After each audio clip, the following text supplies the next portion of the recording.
বড়বধূর নাম বিরাজ। তাহার 9 বৎসর বয়সে বিবাহ হইয়াছিল বলিয়া সকলে বিরাজ বউ বলিয়া ডাকিত। এখন তাহার বয়স 19-20। শাশুড়ির মরণের পর হইতে সেই গৃহিণী। বিরাজ অসামান্যা সুন্দরী। 4-5 বছর পূর্বে তাহার একটি পুত্র সন্তান জন্মিয়া আতুরেই মরিয়াছিল।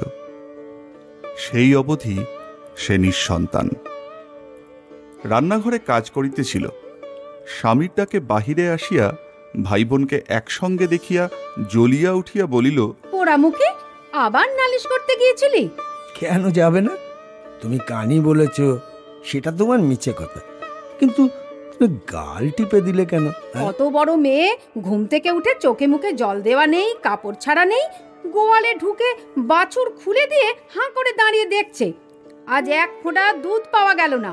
ওকে মারা উচিত।